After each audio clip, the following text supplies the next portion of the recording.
The flood erased cities. It buried giants. It silenced a violent world.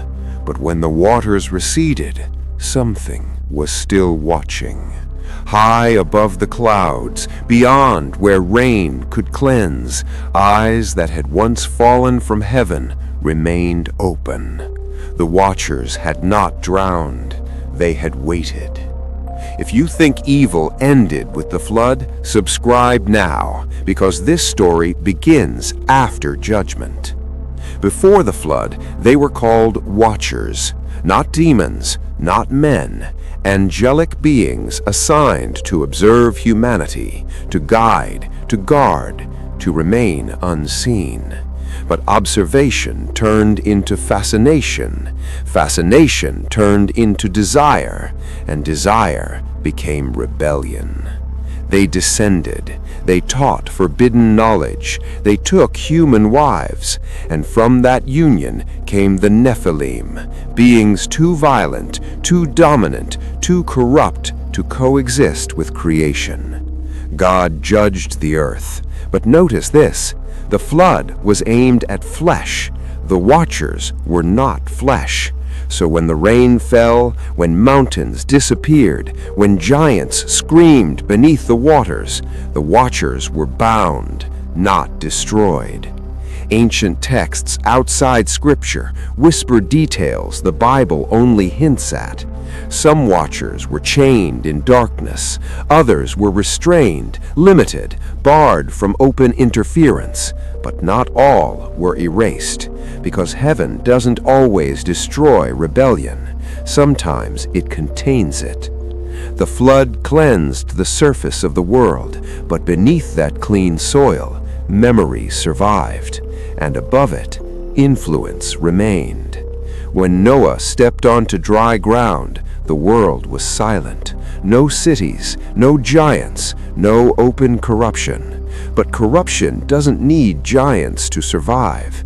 It needs ideas, and ideas returned faster than violence ever did.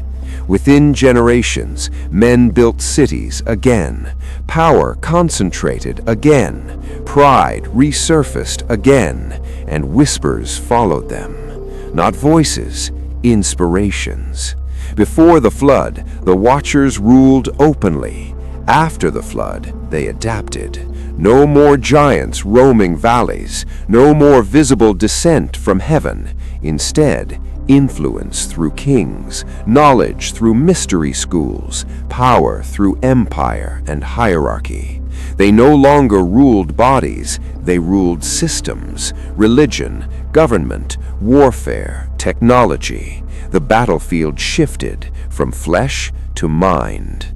This is why Nimrod matters. He didn't invent rebellion, he inherited direction.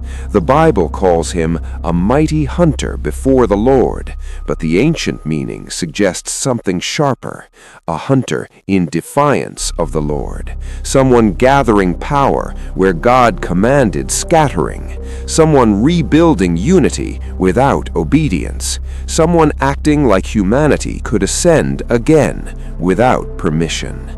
And behind him, the watchers watched. Babel wasn't about height, it was about alignment, one language, one goal, one will, exactly what existed before the flood, and heaven recognized the pattern immediately. Not fear, recognition. Nothing they plan will be impossible for them. So God intervened, not with water, but with division.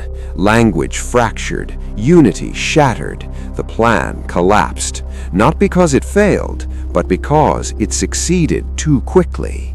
If the watchers were gone, why does humanity keep repeating the same mistakes? Why does power centralize? Why does pride cycle? Why does knowledge outpace wisdom? Because influence didn't die, it learned restraint. The watchers no longer walk openly, they whisper, and the world listens without realizing who taught it to listen. The flood ended a chapter, not the war. The watchers who never left learned a dangerous lesson. They don't need giants, They just need humans willing to build again without God. And history shows we always do. If this story unsettled you, if it made you question whether evil evolves rather than disappears, like, share, subscribe, and turn on notifications, because the Watchers may not walk among us anymore, but their fingerprints are everywhere.